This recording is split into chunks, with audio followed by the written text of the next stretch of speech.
quote. And a lot of people have missed this. And we need to know what this is saying, and we need to know what it means, and we need, as members of Congress and this Senate, to resist it. And we cannot allow it to happen. We will not allow it to happen. American people, when they find out what's being discussed, will not allow it to happen, in my opinion. And Congress needs to be directed by the people, I hate to say, to resist. Here's what it says. Obama made it clear he would press his executive powers to the limit.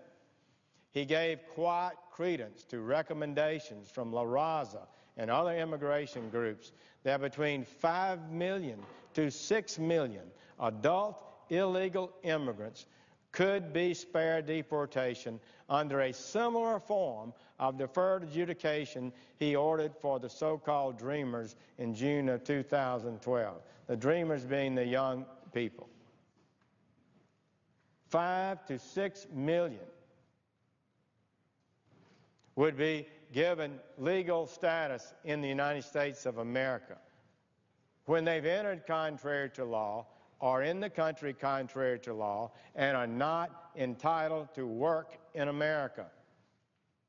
The article goes on to say, Obama has now ordered the Homeland Security and Justice Departments to find executive authorities that could enlarge that non-prosecutorial umbrella by a factor of 10. Senior officials also tell me Obama wants to see what he can do with executive power to provide temporary legal status to undocumented adults. What we know is with the children's group, they were provided with an ID card that at the top of it in big print says employee authorization card. And this is exactly what's being talked about here, that the President of the United States is saying this. Now remember, the United States Congress has been asked by activist groups and certain business interests to provide an amnesty for people that are here. And the United States Congress has declined to do so. It has been fully and openly debated and has not passed into law. That's the decision of the United States Congress. That's the decision that we have made, the duly elected body that passes laws. And as such, they not having been given amnesty, the President of the United States is not entitled to do so. By declaration of duly passed law, people aren't entitled to come to America unlawfully, come to America and stay unlawfully. They are not entitled to do that. How simple is this? And they're not entitled to be able to take jobs if they do. They're not entitled to certain government benefits if they come illegally. Of course they're not.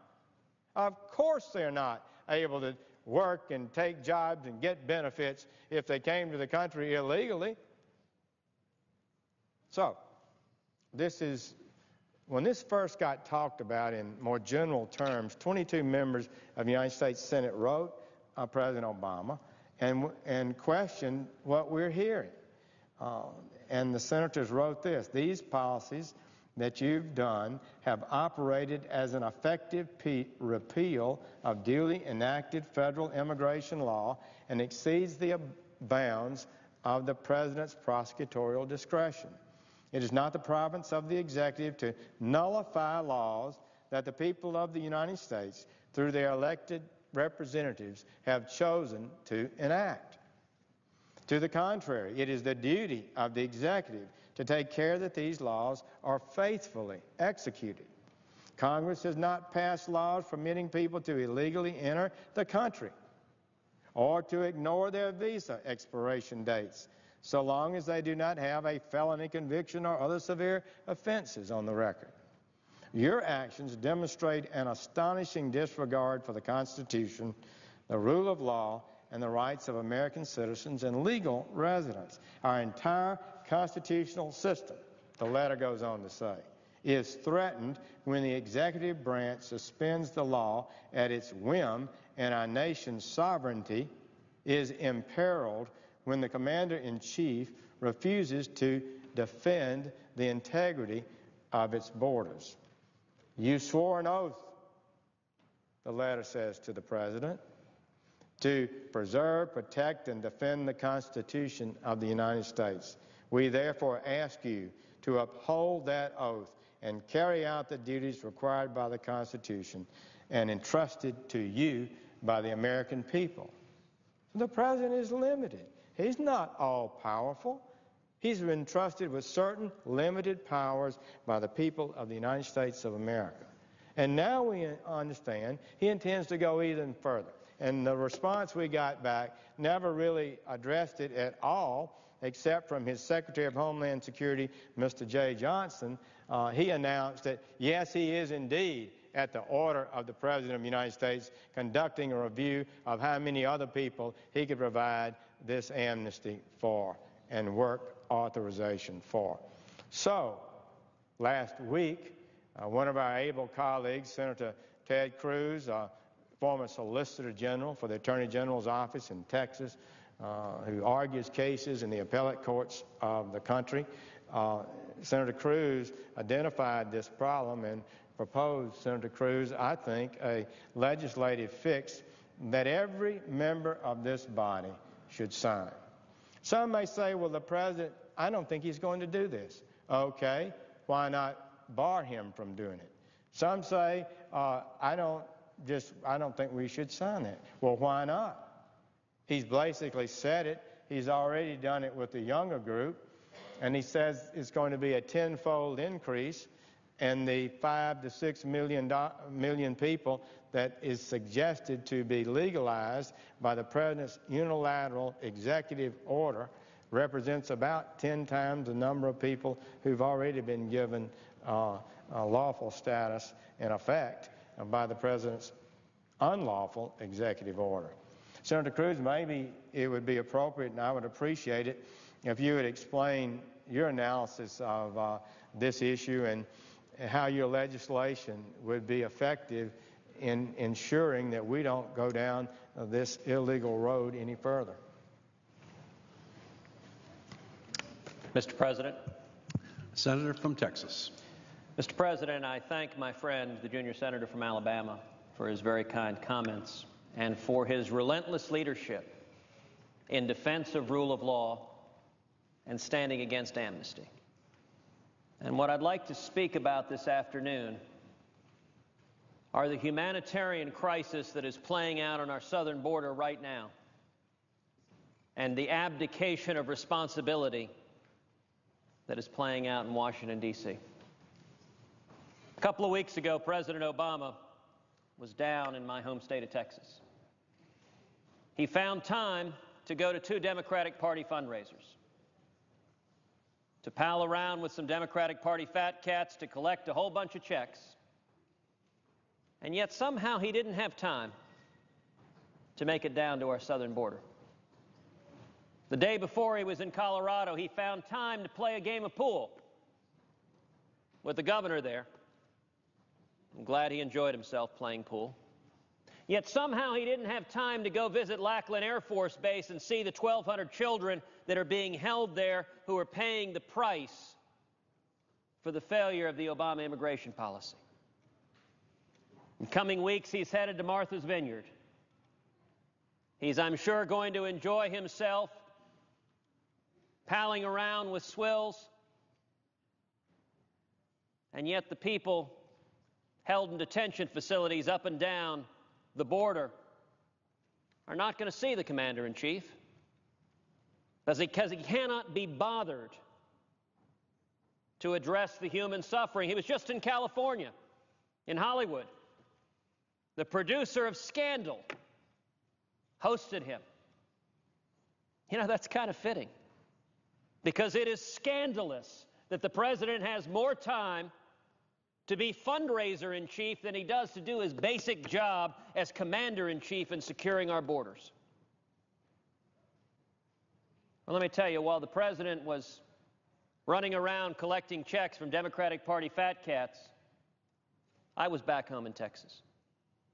I was on the border this weekend down in McAllen. I sat down with the chief of the Border Patrol in McAllen. I sat down with the line officers in the Border Patrol in McAllen. I visited the detention facilities that are being constructed to hold these children. You know, I saw a remarkable facility. Used to be a gigantic warehouse. And in 18 days, Border Patrol had to stand up a facility to house 1,000 children, because that's the volume that's coming through there every couple of days. You know, the president is right in one regard. He has publicly stated we're seeing a humanitarian crisis. And that is correct, but it is a crisis of his own creation. This humanitarian crisis is the direct consequence of President Obama's lawlessness. And I will note, he cannot even be bothered to cast his eyes on the people who are suffering because of it. If you want to know what's causing this crisis, a simple examination of the numbers will suffice. Just 3 years ago, in 2011, the number of unaccompanied children entering this country was roughly 6,000. Then in 2012, in June of 2012, just a few months before the election, President Obama unilaterally granted amnesty to some 800,000 people who were here illegally in this country who entered as children. Now, he did so presumably because he thought there'd be a political benefit. It was a few months before an election, and he thought there was good politics in ignoring the law and granting amnesty. But the foreseeable consequence of that amnesty, the predictable and the predicted consequence of that amnesty, if you tell people across the globe, if you enter as children, you get amnesty, suddenly you create an incredible incentive for more and more children to come and more children to come alone. This year, the Department of Homeland Security estimates that 90,000 unaccompanied children will enter this country illegally. Next year, they estimate 145,000. Mr. President, I want you to compare those numbers for a second. 3 years ago, it was 6,000. Now it's 90,000. Next year, 145,000. The direct and proximate cause was President Obama's amnesty. Now, there are some in this body that might not believe what a member of the opposite party says on this. It's a whole lot of partisanship in Washington. It really has shut down the ability of this body to deal with real challenges facing this country. Well, if you don't believe what a member of the opposite party says, perhaps you will believe the Border Patrol.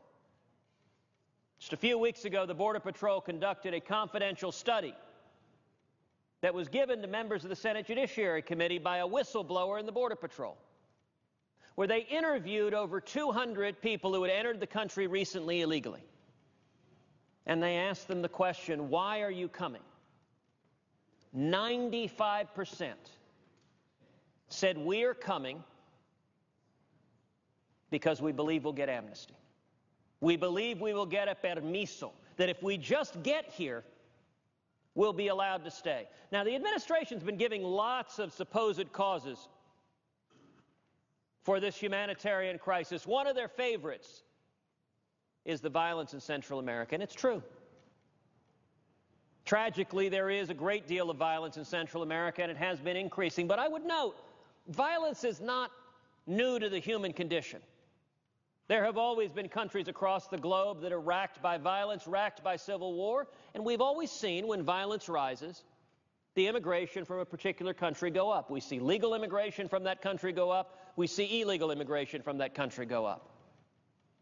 What we haven't seen in the past is the explosion of children. The violence in Central America is a reasonable cause to explain the increase in immigrants from Central America, the increase in families coming up to get away from the violence. What it doesn't explain is this new phenomenon, 90,000 unaccompanied children. That's a new phenomenon. There's no reason violence would say, I'm going to take my little boy, I'm going to take my little girl and send them alone. That instead is a direct response to what President Obama did, granting amnesty. that was targeted to those who entered as kids. Why are kids entering? Because the president has said, if you enter as a kid, I will grant you amnesty. Several weeks ago, I visited Lackland Air Force Base, where roughly 1,200 of these children are being held. I visited with the senior officials there. And it's worth understanding that there are many victims of the president's refusal to enforce the law, but some of the most direct victims are these little boys and little girls. Because the coyotes that are bringing these children in, they're not well-meaning social workers. They don't have beards and Birkenstocks, and they're not there out of love. These coyotes are hardened, vicious, transnational drug cartels. And these children are being subjected to horrific physical abuse and sexual abuse. When I was at Lackland Air Force Base, a senior official there described to me how these coyotes, they get custody of these kids to smuggle them illegally into this country. And then sometimes they'll decide to hold the children for ransom, to get even more money from the families. And if the families cannot or will not pay, horribly, what these coyotes are doing is severing body parts of these children and sending them back to the families. The senior official at Lackland described coyotes putting machine guns to the back of the head of a little boy or a little girl and ordering them to cut off the fingers or the ears of another little boy or little girl. And if the child refuses, they shoot that child and move on to the next one. And they described how on our end, we're seeing children come into this country, some of whom have been horribly maimed by these violent coyotes and drug cartels, other of whom have enormous psychological damage from a little boy or a little girl forced to commit such atrocities upon pain of death. I asked the officials at Lackland, how many of these children have been victimized? The answer? All of them. That was from the senior official at Lackland. By the way, one of the things we hear reports of is these families with the girls, before they send them up, they give them birth control because the expectations are that the risks of sexual assault and rape are so high. And that risk is being undertaken because of the promise of amnesty. When I was down in McAllen this weekend, I asked the line agents. I said, listen, you guys every day, you're on the river, you're in the helicopter, you're securing the border. Why are they coming? What's changed? Just 3 years ago, it was 6,000 kids. Now it's 90,000. What has changed? Every single one of the Border Patrol agents gave the exact same answer. They said they're coming because they believe they will get amnesty. It's important to understand, by the way, the coyotes smuggle them across the border. And as soon as they get across the border, they actively look for the Border Patrol. They're not being captured. They're not being caught. They go look for someone in uniform, and they may have ragged clothes falling off their back. They may not have food or water, but they have their papers. They have their papers with them. They cross the border illegally with the coyote. They endure the physical and sexual abuse. And then they look for the Border Patrol to hand their papers. Why? Because they believe once they get here and hand their papers over, they get amnesty. Mr. President, if we want to solve this crisis, there is one and only one way to solve this crisis, and that is to eliminate the promise of amnesty. I mentioned a few moments ago that I wanted to talk about this humanitarian crisis and talk about the abdication of responsibility. Because Washington has always been lousy at taking responsibility for the suffering our policies create. But the response of this president, and I'm sorry to say the Democratic majority in this body, has been particularly callous. President Obama proposed a $3.7 billion supplemental plan. Mind you, he didn't have time to visit the border, to visit the children, to see the suffering, but he proposed yet more spending. Now, the $3.7 billion supplemental is an HHS social services bill. It's spend a whole bunch of money. And by the way, to give you a sense of just how much $3.7 billion is, for $3.7 billion, we could purchase a first-class airplane ticket for each one of these 90,000 children to return them home. First class, sitting in the front row of a commercial airline. And after doing so, we could deposit $3.6 billion back in the federal treasury. It's a massive amount of money he's asked for, and what's striking? Less than 5% of it goes to border security. Mr. President, here's the cynical part. Here's the sad part. Nothing in the president's proposal does anything to solve the underlying problem. Nothing does anything to eliminate the promise of amnesty. Nothing does anything to solve the problem. So what the president is saying is he's perfectly content for this crisis to continue in perpetuity. Under the president's bill, next year we can expect the 145,000 DHS expects to come. We can expect tens of thousands or hundreds of thousands of little boys and little girls to be physically assaulted and sexually assaulted by coyotes. Mr. President, that's not humane. That's not compassionate. Any system that continues to have children in the custody of these vicious drug cartels is the very opposite of humane and compassionate. And as my friend, the junior senator from Alabama, pointed out, the magnet of amnesty has been significantly exacerbated in recent months. Why? Because President Obama, in a very high-profile way, met with far-left activists and made a promise. He said, I'm going to study how to expand amnesty and to grant amnesty to another 5 or 6 million people here illegally. Now, let's be clear, there is nothing, zero, in U.S. immigration law that gives the president the power to grant amnesty. It is open lawlessness and contempt for rule of law. But yet that promise is heard. That promise is heard throughout Central America. That promise is heard by those mothers and dads who make the heart-wrenching decision to hand their sons and daughters over to these coyotes. Now, they do so because they love their kids and they believe, as terrible as the journey will be, that if they get here, they get a permiso, they get to stay in the promised land.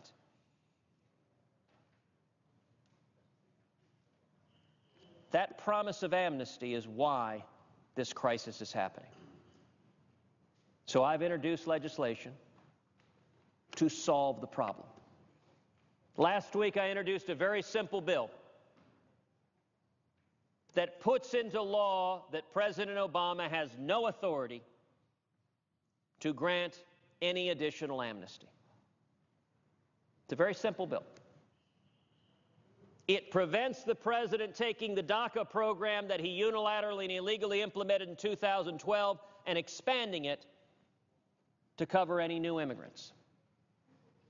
Now, it's interesting. Representatives from the administration go on television and they say, these children are not eligible for amnesty. Well, if that's their position, the administration should support my bill. If that's their position, all this bill does is put into law what they say their position is, that these children are not eligible for amnesty. Well, have they supported the bill? They have not. Instead, the majority leader of this body took it upon himself to go out and hold a press conference. And what is the top priority for the majority leader of this body? To come after and attack the legislation I introduced. To personally come after freshman senator from Texas. Well, the majority leader is welcome to impugn any member of this body. Sadly, that happens all too often. But yet nowhere in the majority leader's comments was a word said about solving this problem. Nowhere in the majority leader's comments were a word said about changing it so little boys and little girls are not physically and sexually assaulted, so we don't have tens of thousands and hundreds of thousands of kids coming illegally into this country. Look, we all understand politics in this town. It's an election year. The election's a few years away. Scaring people and demagoguing, unfortunately, is not new to Washington. But the cynicism that is reflected in President Obama and Majority Leader's approach to this issue is a new level for this town.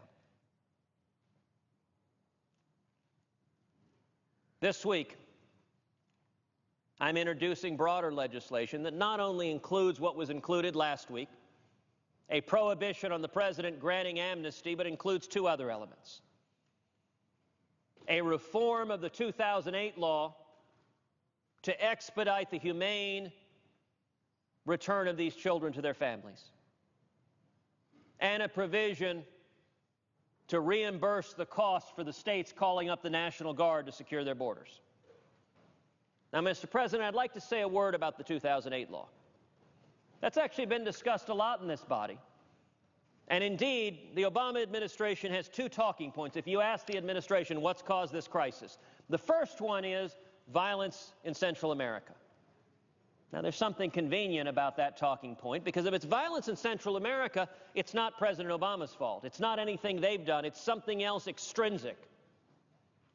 But the second talking point that sometimes the administration will say is that the cause of this crisis is the 2008 law.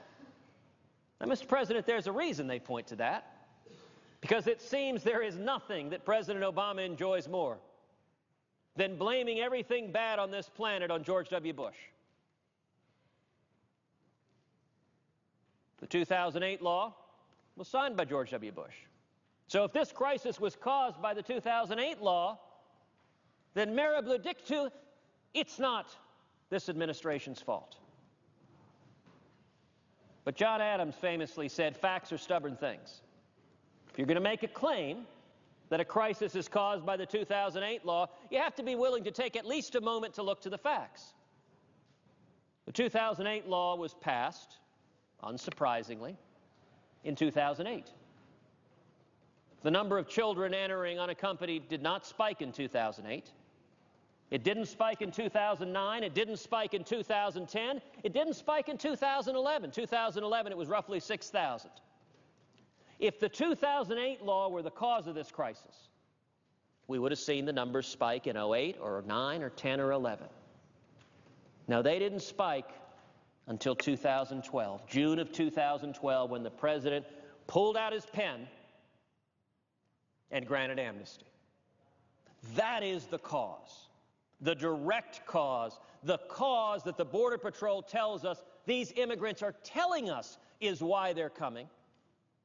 Now, once the crisis was created, the 2008 law has had unintended consequences.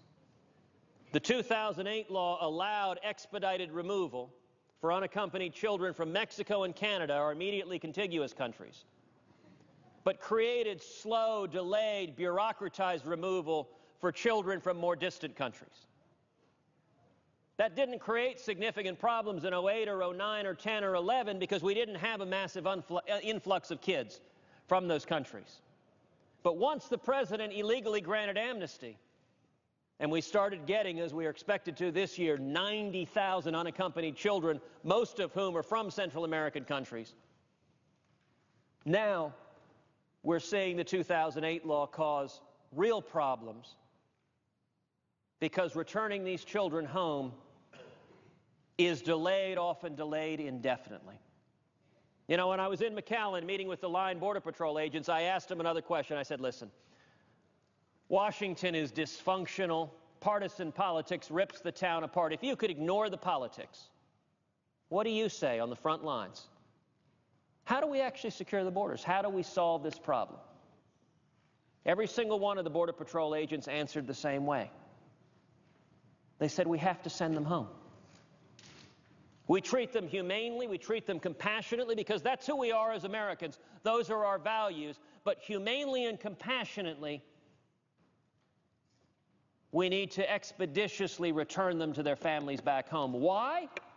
Because if the children are allowed to stay, and mark my words, President Obama wants these children to stay, and he wants to grant amnesty to the next children and the next children, which means that promise of amnesty will cause tens of thousands and hundreds of thousands of children to continue to be physically assaulted and sexually assaulted in perpetuity. If you grant amnesty, all it will do is incite yet more kids to be victimized. The only way to solve this problem, this is coming from the Border Patrol agents, is to humanely and expeditiously send them home, reunite them with their families. The legislation I'm introducing this week changes the 2008 law so that the policies for sending them home are the same as the policies for Mexico and Canada. We treat Mexico and Canada with great friendship and compassion. There's no reason why the very same procedures cannot apply to children from Central America. And the final element of this bill is dealing to the real security crisis that is occurring. You know, just today, the junior senator from Alabama and I both heard a briefing from one of our senior military leaders on the national security threats caused by our porous borders, by the same avenues that are taking these kids in that are also being used to smuggle vast quantities of drugs. The same corridors that are taking these kids in are also being used to smuggle in thousands of aliens from special interest countries. In the Middle East, aliens from countries that face serious issues of radical Islamic terrorism. And a number of our border governors have stepped forward to respond to this crisis. I commend the governor of my home state of Texas, Rick Perry, for showing leadership, calling up the National Guard in Texas. It's the right thing to do. He shouldn't have to do it. Constitution gives that responsibility to the federal government. The governor shouldn't have to step in and fill the breach, and they're doing so because the president and the federal government are refusing to do their job. But I commend the governors for doing so, and the legislation I'm introducing simply provides that when the state steps up and does the job that is our responsibility, that the federal government will reimburse the costs. Mr. President, in all likelihood next week, we're going to have a vote on a bill that is denominated a border security bill. It's a bill the majority leader wants us to vote on that is a version of the president's HHS social services bill. Spends a whole bunch of money and does nothing, zero, nada, to solve the problem. Majority leader knows that. The president knows that. And the intention is to have it voted down. You know, one of the incredible things about where we are right now is this Democratic Senate is a do-nothing Senate. Mr. President, we don't pass any legislation of consequence. And there's a reason for that. The majority leader has decided we're not going to pass any legislation of consequence. So instead, what do we have? We have a series of show votes, every one of which is designed to fail, every one of which the majority leader knows will fail, and every one of which is poll tested or focus group tested to allow Democrats running for re-election to campaign based on those votes. But it's not legislating. It's not doing the job the Senate was meant to do. This border security bill that we'll likely vote on next week will do nothing for border security. It's not designed to. Even if it were to pass, it's not designed to. It's not designed to do anything to stop President Obama's amnesty. It's not designed to do anything to expedite reuniting these kids with their families back home. It's simply designed to be a fig leaf to say the Democrats have responded to this crisis and the evil, mean, nasty Republicans didn't go along. Now, look, that's a political narrative that is not new. It's common in partisan politics. It just happens not to be true. Unfortunately, the Democratic majority in this body has demonstrated no interest in actually solving this problem. And you want to know just how cynical the majority leader's strategy is? They have added to this border bill a provision that would replenish the Iron Dome missiles for the nation of Israel. Now, I would note that has nothing to do with the crisis at our southern border. It is a policy that is unambiguously good. Every member on the Republican side of this chamber supports replenishing the Iron Dome missiles that are right now keeping Israel safe from the Hamas terrorist rocket fire.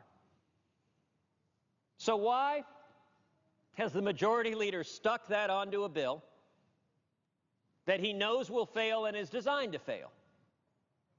Well, it's called partisan politics. Because when it fails, the talking points will come out, the majority leader will come out and say, the Republicans don't want to solve the problem on the border, and the Republicans are unwilling to stand with our friend and ally Israel.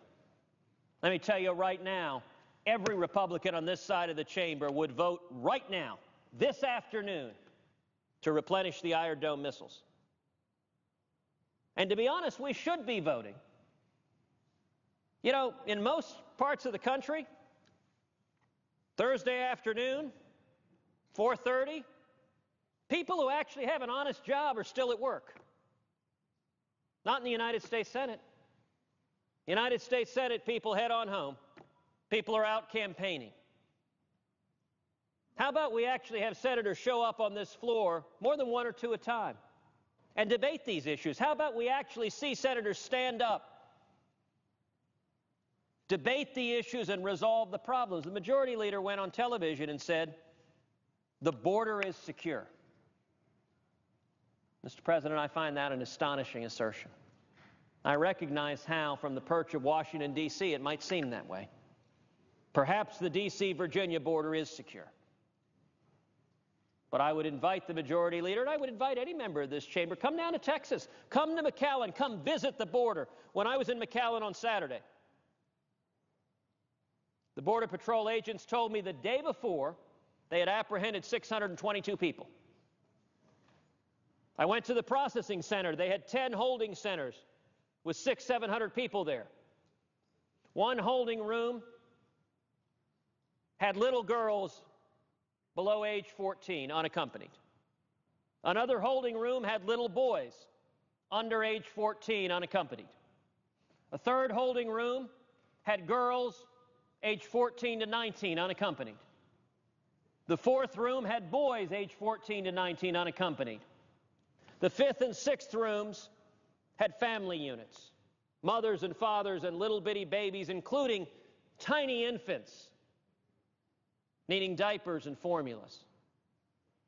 And then the final four holding areas held adults. That was one day. That wasn't a week. That wasn't a month. That was one day. 90,000 children, unaccompanied children, are expected to enter the country this year. And the majority leader of the U.S. Senate says the border is secure. I would invite the majority leader to say that to those little boys and little girls who've just been victimized, that the border's secure. That sure would surprise them. I would invite the majority leader to say that to the farmers and ranchers and the citizens in South Texas, because that sure would surprise them. And by the way, you get outside of Washington, this issue isn't partisan. When you go down to South Texas and you visit with the elected leaders there, many of whom, most of whom, are elected Democrats and often Hispanic Democrats. And you ask, what's your top priority among Hispanic Democrats on the border? They say border security. Because the border is so far from secure, their communities are paying the price. I'd invite the majority leader to come to Brooks County, Texas. Brooks County, Texas. Hundreds of men, women, and children are found dead from crossing illegally. I'd invite the majority leader to look, as I have, at the photographs of these bodies, pregnant women abandoned and left to die. These are vicious cartels and coyotes. Mr. President, this is the face of amnesty. 90,000 children being victimized, being physically assaulted and sexually assaulted. This is the face of amnesty. Children held in detention centers with chain link fences going up 18 feet, separating them in separate pens. This is the face of amnesty. Our heart breaks for these kids. But if it really breaks for these kids, we should do something about it. The only way to stop this humanitarian crisis is to stop President Obama's amnesty. As long as the president continues to promise amnesty, these children will keep coming and they'll keep being victimized. And sadly, as long as Senate Democrats are unwilling to stand up to their president and say, let's actually show some leadership to fix this problem, then the Senate will continue to be the Democratic do-nothing Senate. We won't solve these problems, and we will fail in the fundamental obligation all of us owe to the men and women who elected us. Thank you, Mr. President. President. The senator from Alabama. I would just thank the senator from Texas because it indeed is the face of amnesty, and he has documented for us, I think indisputably, that this surge of immigration was a result of the amnesty provided for these children by the President of the United States. I think that's been known, but I think we've never had a clearer analysis of it. Senator Cruz, the president, I'm reading now further in the National Journal article about what the president's planning to do next, the concern we have about the future. I'm not making this up, colleagues. This is a very real action that the president is considering, as I read from that chart, on amnesty that he would execute contrary to law that would give legal status and work status to 5 to 6 million people, 10 times the number that he's been provided in this action. And what did National Journal report? Well, I'm quoting here, quote, the president also told a group, and this is a group of La Raza and other activist groups that are demanding amnesty and really open borders. He told them that Boehner, the Speaker of the House, urged him not to press ahead with executive action because that would make legislating more difficult next year. In other words, Speaker Boehner says, don't use this executive amnesty in the future, Mr. President. So now the president's talking to the group, Senator Cruz, these activists that have been pushing him and demanding things, and this is what the article says, quote, Obama told the group, according to those present, apparently more than one told a report of this, his response to Boehner was, quote, sorry about that, I'm going to keep my promise and move forward with executive action soon, close quote. Makes the hair stand up on the back of my neck as a former federal prosecutor in federal court for almost 15 years to have the president do this. And he went on to say, the article does, in the room there was something of a collective electric gasp. The assembled immigration rights groups had been leaning hard on Obama for months to use executive action to sidestep Congress and privately mocked what they regarded as Pollyanna hopes that House Republicans would budge. Obama told the groups that what they had been dying to hear, that he was going to condemn House Republicans for inaction and provide legal status to millions of undocumented workers all by himself. Would the senator yield for a question? I would be pleased. The junior senator from Alabama has just described President Obama's stated intention to grant amnesty to an additional 5 to 6 million people here illegally in the months preceding this next election.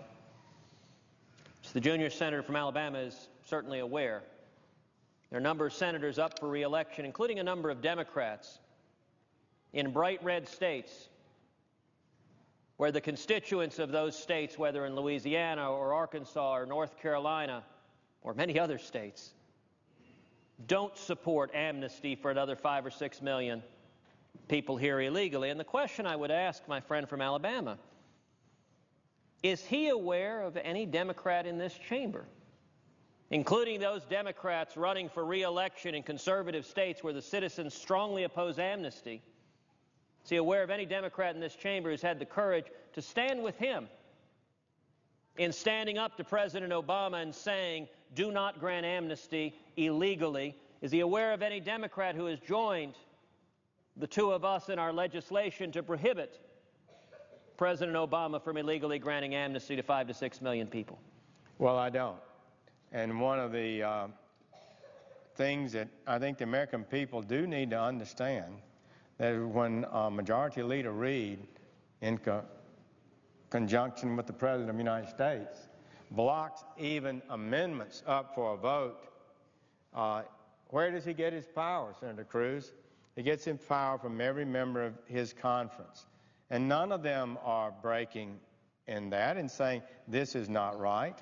And Senator Cruz, your amendment would deal with this future danger, that the President might do this again. I think, and we've looked at it hard, my judiciary staff, we both serve on that committee, have said that this would actually work to ensure that we don't have another rogue action, unlawful, by the President of the United States, directly contrary to the decided will of the American people and congressional action. So the President's not happy that Congress doesn't pass his law, and he says they won't act, so I will. But colleagues, when we don't act, we act. That is an act. It's a decision, as sure as if we'd passed a law. A decision not to act is a decision. The President of the United States can't simply go around and say, I can do anything I want because Congress won't act. How ridiculous is that? So, National Journal article calls this policy explosive. And I believe that's a direct action. And one more thing, Senator Cruz, I know you are a student of the Constitution, and Professor Turley at George Washington University has testified numerous times before Congress. I think he considers himself a Democrat, a liberal, but he is deeply concerned of the future of our republic because of the President's overreach in exceeding the lawful powers given to the President. Is some other president going to expand it further, and pretty soon Congress becomes nothing? So I'd ask you, maybe if you share this concern, because you were very active as a top lawyer in the Attorney General's office in Texas in litigating these kind of issues. So this is where Professor Turley says, the President's pledge to effectively govern alone is alarming. And what is most alarming is his ability to fulfill that pledge. When a president can govern alone, he becomes a government unto himself, which is precisely the danger the framers sought to avoid. Professor Turley goes on, quote, what we're witnessing today is one of the greatest crises that members of this body will face. It has reached a constitutional tipping point that threatens a fundamental change in how our country is governed, close quote. Senator Cruz, does that cause you concern, and do you have any thoughts about that?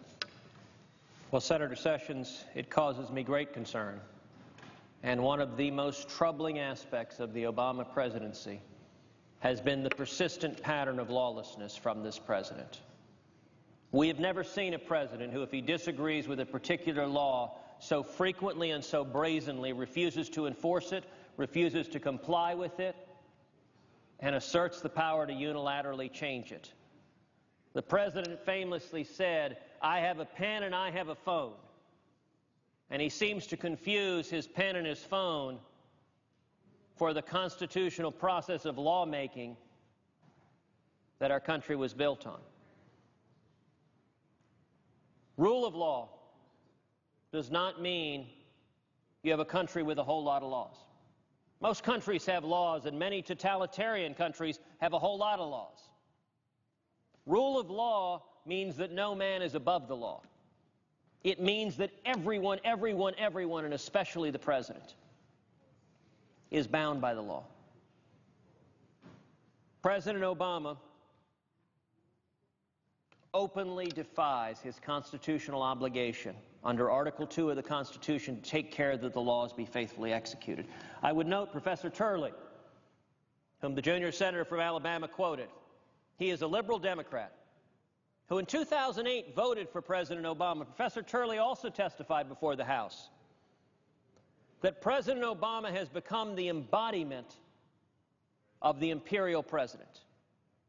Barack Obama has become the president Richard Nixon always wished he could be. Those are the words of a liberal Democratic constitutional law professor who voted for Barack Obama. But my friend, the junior senator from Alabama, is learned and experienced in the ways of the Senate. You have seen lions of the Senate walk this floor.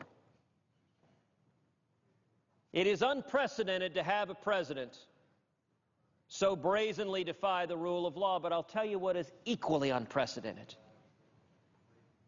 to have the Senate lie down and meow like kitty cats. Abuse of power by the president is not a new phenomenon. Presidents of both parties have abused their power.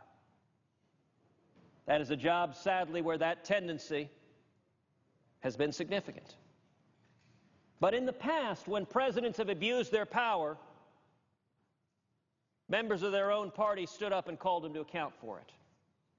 When Richard Nixon abused his power, members of both parties rightfully decried his abuse of power, so much so that he was forced to resign. I can tell you, when George W. Bush was president, he signed a 2-paragraph order that purported to order the state courts to obey the world court. I know this because I was at the time serving as the Solicitor General of Texas, and it was our state courts that the president's order purported to bind. Now, George W. Bush is a good man. He's a former governor of Texas. He's a Republican, and he was a friend, and is a friend. And yet, I was proud that the state of Texas did not hesitate to stand up to that abuse of power. I went before the U.S. Supreme Court on behalf of the state of Texas and argued that President George W. Bush's order was unconstitutional, that no president has the authority to give up U.S. sovereignty. And I'm pleased to say the U.S. Supreme Court agreed and struck down the president's order by a vote of 6-3. What is unprecedented today is that on the left side of the chamber, it is both literally and figuratively empty. We had, not too long ago, the president abuse his power with recess appointments. One of the important checks and balances the Constitution creates on presidential authority is it gives this body, the U.S. Senate, the power of confirmation. Well, President Obama apparently didn't like any checks and balances on his power. And so he made a series of recess appointments when the Senate wasn't in recess. It was brazen, it was naked. The president simply asserted, I say the Senate rather is in recess. Mind you, the Senate didn't say we were in recess, but the president claimed the power to declare us in recess when we weren't. And you want to know how extreme that was? You want to know how brazen that was? You want to know how extraordinary that was? Just a few weeks ago, the U.S. Supreme Court unanimously struck it down as unconstitutional. Mr. President, it's important to underscore that. There are a lot of coverage in the newspaper that suggests you've got liberal justices and conservative justices, and on any close issues it's going to be 5-4. This wasn't 5-4. It wasn't 6-3. It wasn't 7-2. It wasn't even 8-1. 9-0. Every Democratic appointee on the court, both of President Obama's appointees on the court, they looked at the substantive issue and said, this ain't hard. The President doesn't get to say when the Senate's in recess. The Senate gets to say when the Senate's in recess. And if the Senate isn't in recess, the President has to respect the checks and balances of confirmation. So you've got an easy, no-brainer layup of a constitutional law question about the President usurping the constitutional prerogatives of the Senate, and how many Senate Democrats stood up to their party's president? Not a single one. Not the majority leader of the Senate, who you might think would have some interest in the institutional credibility of this institution. And I'm sorry to say, not a lone Democratic senator. It wasn't that long ago. There were lions of the Senate on the Democratic side who prided themselves on defending this institution. Robert Byrd, who stood for years defending this institution, Ted Kennedy. And I would say to my friend, the junior senator from Alabama, what is truly unprecedented is that there are no Senate Democrats who say enough is enough. I am hopeful. At some point you will see a Senate Democrat listen to their constituents, listen to the Constitution, listen to the rule of law. And let me note, by the way, look, I can assume the reason why Senate Democrats don't do it, and by the way, the reason why our friends in the press often don't report on this. I can assume their reasoning goes something like this. Well, I basically agree with the policies of President Obama. I like the policies. I agree with what he's doing. And he's our guy. We kind of got to back our guy. I'm guessing that's a reason, but I will note to you, as the scriptures say, there came a Pharaoh who knew not Joseph and his children. President Barack Obama will not always be president of the United States. There will be another president, and even to my friends on the Democratic side of the aisle, I'm going to say something shocking and terrifying to you.